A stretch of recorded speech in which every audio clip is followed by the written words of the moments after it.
On February 9th, Columbia University hosted a high-profile event headlined by Hillary Clinton entitled, quote, "Preventing and Addressing Conflict-Related Sexual Violence." One of the speakers was Jeffrey Gettleman, the lead author of a major New York Times story published in December purporting to corroborate Israel's discredited claims of mass rape on October 7th. Ali, you watched the entire event. I'm so sorry you had to do that. Talk to us about what happened. What was that event? Yeah, well, right from the start, there were protests. So why don't we just start by taking a look at this clip of Karen Yarhi-Milo introducing the event, then we'll take it from there. Far too often, rape and other forms of gender-based violence are used as a weapon of war and as a tactic of terrorism in conflicts all around the world. And I am going to ask you to please sit down. I am going to ask you to please sit down because you are interrupting, and you're interrupting an event that is a public procession. I will now ask if you can please sit down. If you can please sit down and we can have this discussion. And now you are not discussing. The delegates will now, based on university regulations, will have to escort this person. Okay. Wow. Yeah. So that was Karen Yarhi-Milo, and she is the Dean of Columbia University's School of International and Public Affairs, which co-sponsored this event along with the Georgetown University Institute for Women, Peace and Security. By the way, just to give you a sense of what an objective, academic and safe environment this is, Yarhi-Milo was actually a former Israeli military intelligence officer before becoming the dean of 𝐓𝐡𝐞 at Columbia. And it's important to note that despite her constant claims that this was an academic proceeding, there was actually no genuine public or student participation in what I would call a propaganda event.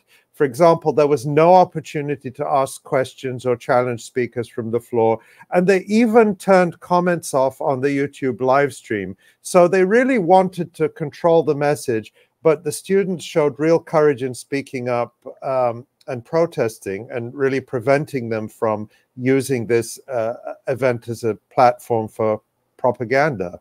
All right. And Hillary Clinton, who was the star attraction for this event, also received a similar welcome from the students in the audience. Yeah, let's take a look at some of that. Thank you very much. Clinton. That's my name. That's right. War criminal. The people of Libya, the people of Iraq, the people of Syria, the people of Yemen, the people of Palestine, as well as the people of America will never forget. Violating the university code of I'm asking you to leave. The delegates will now escort you out of the building. Thank you. Can you, sir? Thank you so much. Thank you so much. Free Palestine! Got this right. Yeah, okay, sorry. Free Palestine! Free Palestine! Free Palestine! Okay. Wow. Yeah, you know, Hillary must really have had many years of practicing that fixed smile, which conceals so much. Smug. Yeah. Yeah. And we can also see what all this looked like from the audience members as well, and particularly from members of the student activist group Columbia University Apartheid Divest, who organized the protests and stood up one after the other and challenged Hillary on her hypocrisy and on how she has repeatedly weaponized claims of sexual violence to push American foreign policy objectives. So here's one video that was shot by an audience member. You are interrupting academic proceedings. It's time for you to exit the space. This is a violation of the university rules of conduct. This is an academic proceeding, and you need to exit the space. Thank you very much. What are you doing? Thank you very much. Everyone, please join me and walk out of this event. Thank you very much. Free Palestine. Free Palestine! In front of us, and same concern for the victims of sexual violence as us, your students, sit here in front of you. Some of us have been the victims of sexual assault and rape by Israeli occupation soldiers, not to mention the hundreds and thousands of Palestinian women who have been victims of sexual assault and violence in Palestine. As this genocide unfolds, you and Hillary Clinton manufacture consent.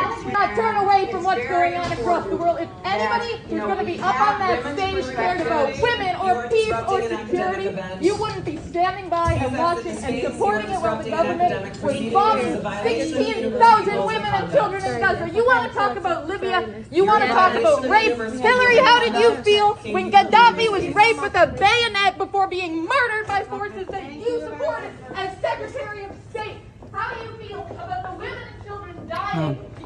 Yeah, and then we have one more that I want to show you from these protests from the audience. Yeah. Ashamed? Are you not ashamed? You're exploiting sexual violence for your own political gain. You're not fooling anyone. You've done this before. You've exploited and weaponized sexual violence in Libya to exploit sexual violence in Libya so that you can justify U.S. militarization and instability in Libya. You're doing that again to justify genocide in Gaza. You're doing that to justify genocide in Gaza. If you were truly enraged about sexual violence, you would be talking about the sexual violence in Palestine, the sexual violence that they endure by the IOF daily. You should be enraged. You're no feminist. Standards that we follow here and going forward. Yeah, yeah, and you can hear at the end of that clip the young woman calling out to Hillary, "You're no feminist. You're a white supremacist." And then just one last clip from the protests. I love watching these so much, so indulge me. This is Linda Thomas Greenfield, the U.S. ambassador to the United Nations. She's cast vetoes on behalf of the Joe Biden administration, blocking calls for an immediate ceasefire in Israel's genocide on Gaza. And she was interrupted repeatedly. And at one point, the event actually had to be suspended. So here's just a little clip of that. Over the border from Sudan. And I heard from so many people who have said to me, this is yet again a violation of the university rules of conduct. You are interrupting an academic proceeding. It is time for you to exit the space. This is a violation of the university rules of conduct. This is an academic proceeding, and you need to exit the space.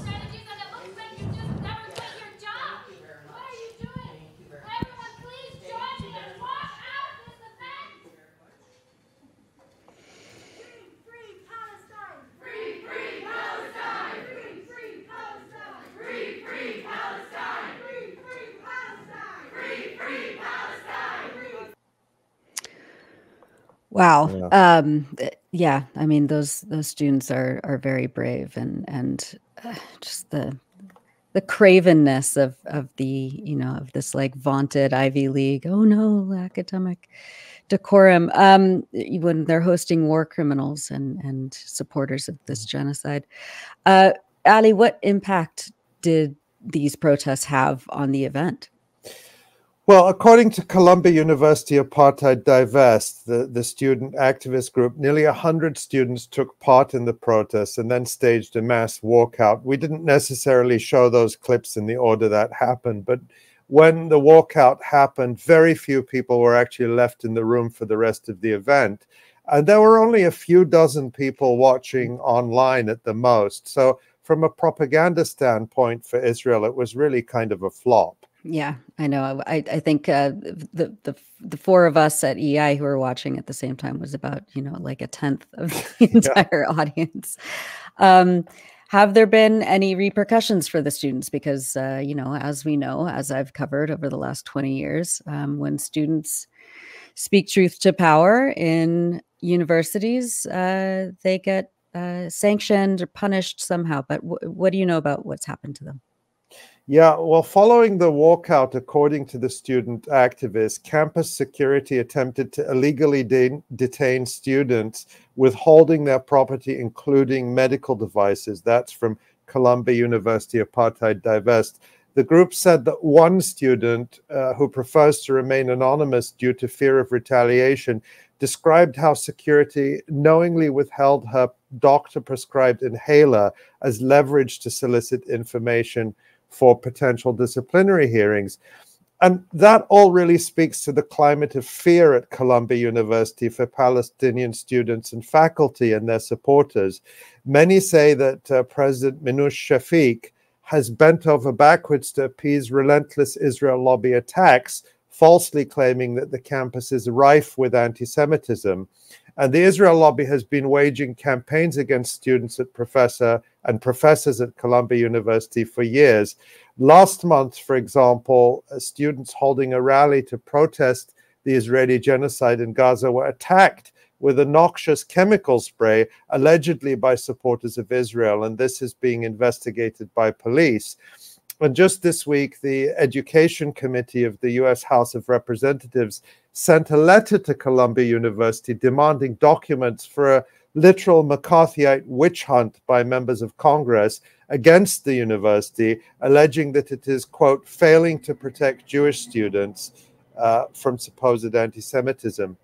The letter is full of smears and outlandish allegations against Columbia faculty. One of the many false examples of anti-Semitism cited in the letter is an article by Columbia professor Joseph Mashad that he wrote for the Electronic Intifada about the events of October 7th. And Professor Mashad has been a particular target of these libelous smears by the Israel lobby now for more than 2 decades. So it really does take courage to speak up and protest in this way at such a repressive university like Columbia, especially against someone as powerful and ruthless as Hillary Clinton, who has actually been rewarded by the university for her war crimes with a professorship there. So really hats off to these students. Yeah, indeed. Well, let's turn to some of what was said at the conference.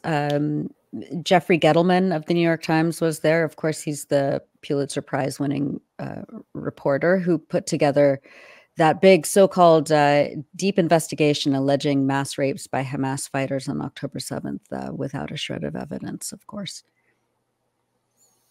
Yeah, he was the lead reporter on that fraudulent article, and viewers may remember that we debunked it here on this live stream back on January 3rd. And we showed in detail how Gettleman relied on completely unreliable and inconsistent so-called eyewitnesses, as well as on the Israeli military and on Zaka, a Jewish extremist group that has repeatedly fabricated October 7th atrocity stories that have since been completely debunked, even in the Israeli press. So you will also recall that the family of Gal Abdush, an Israeli woman who Gettleman claimed was raped, repudiated his story. They actually said there was no evidence Gal Abdush had been raped, and they accused the New York Times of misleading and manipulating them, and that they had no idea that Gettleman was actually going to claim that Gal Abdush was raped. And then, as we reported on our live stream on January 31st, Gettleman's own colleagues at the New York Times have also spoken up against what they see as potentially another major journalistic fraud and scandal for their newspaper. That prompted the Times to scrap an episode of its flagship podcast, The Daily, which was going to be based on Gettleman's now discredited reporting. Was Gettleman challenged and held accountable for all of this at the conference? No, not at all. He was actually treated as a conquering hero in a fawning interview by Sheryl Sandberg, the former Facebook executive and a staunch Zionist herself. Sandberg revealed during the session that she has just returned from Tel Aviv, where she is filming a documentary about the alleged mass rapes. She's making the documentary with an Israeli company called 𝐓𝐡𝐞 Communications. And the title of the film is Screams Before Silence, which is very similar to the headline of Gettleman's own fraudulent New York Times piece, Screams Without Words. It's shameful. Did Gettleman address any of the problems with his reporting at all? Not directly, but it was very clear to me that he knew he was being closely watched and listened to. So what he did was try to surreptitiously back away from some of his more categorical claims. Let's listen to. I stepped into Israel and I did some stories about hostages, and pretty soon, I mean, maybe, I don't know, within the first few days of this attack, we were hearing reports of rape and mutilations of women. We heard it right away. And maybe people in this room remember those videos of the female soldiers being taken away and the body of that one woman, Shani Locke, in the back of a pickup truck, half naked. Right away, there was obviously crimes against women that happened. So because, sadly, I have some experience doing this, I began looking to see what we could find out. And I worked with 2 other colleagues, and we interviewed almost 200 people over the course of 2 months. And what we found, I don't want to even use the word evidence, because evidence is almost like a legal term that suggests you're trying to prove an allegation or prove a case in court. That's not my role. Right. We all have our roles, and my role is to document, is to present information, is to give people a voice. And we found information along the entire chain of violence, so of sexual violence. So his role as a award-winning reporter is not to report evidence. His role is simply to relay information, is what he's admitting to. Yeah, incredible. I've never heard a journalist say something like this. In my understanding, and I never had any ambition to be a journalist. It just was something that needed to be done. I understand that the job of a real journalist is to look at evidence and to look for evidence and to evaluate its credibility. And what you do is you say, you know, we looked at this and this is why we think this is credible and this is why we think it's not credible. That's the responsibility you have to your readers and viewers. And that's what we try to do at the Electronic Intifada. But that's apparently not what you do at the New York Times. But look at how he's trying to absolve himself of that responsibility and suggest that all he needs to do is just regurgitate whatever so-called information is handed to him. And if it turns out to be false, well, that's not his fault. And it's also interesting in that little clip, and I believe in the rest of the event, he never mentions Gal Abdush, who again was the central victim or presented as the central victim in his story.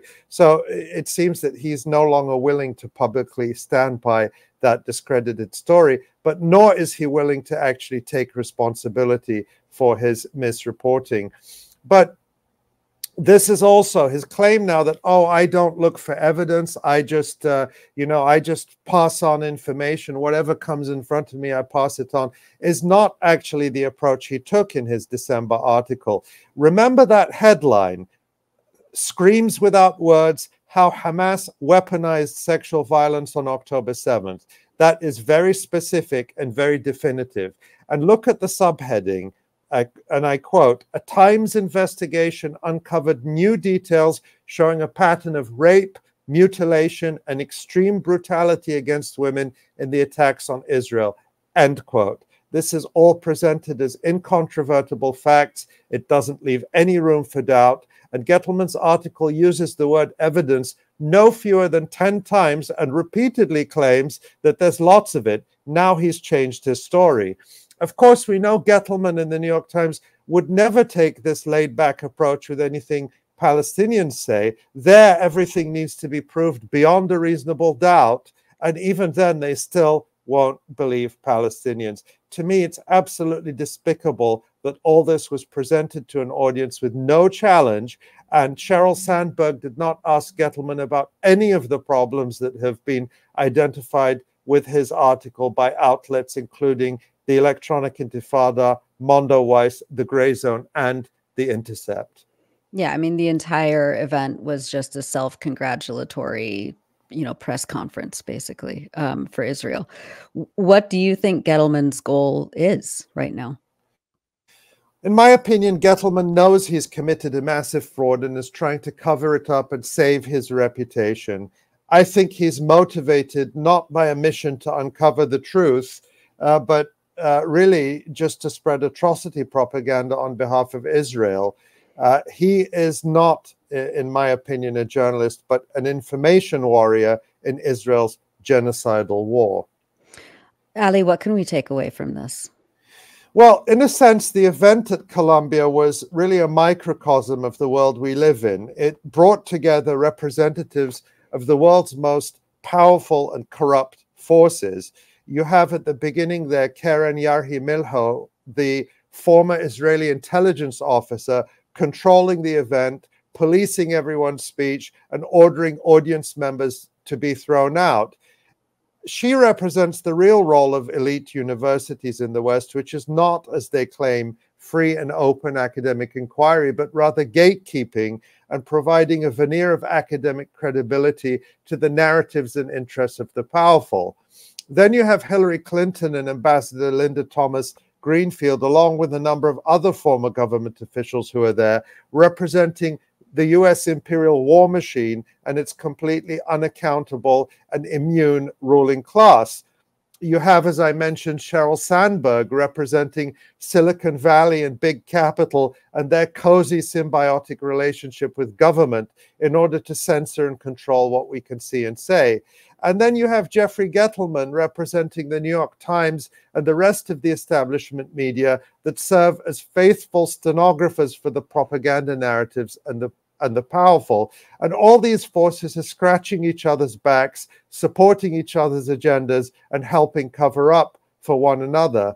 And finally, you have the students who I think represent us, the public, who are given absolutely no voice and no way to really challenge the powerful except through protest, literally shouting from the back of the room to stop an American armed genocide supported by everyone up on the stage. But in this case, those courageous protesters did an incredible job exposing this for the sham that it was, and for a few minutes at least, confronting Hillary Clinton and her with her heinous crimes in Iraq, Libya, Syria, and Palestine, something the New York Times and the rest of the semi-official media will never, ever do. No. Thank you so much, Ali, for that breakdown.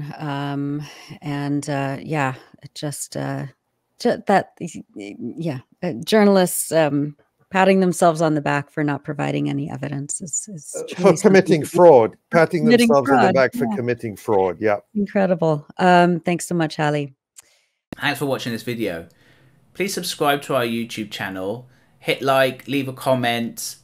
These engagements help us with the YouTube algorithm, and it helps us to get around Silicon Valley censorship as much as possible. It does make a difference. You can also support our journalism by going to electronicintifada.net and clicking on Donate Now. Thank you.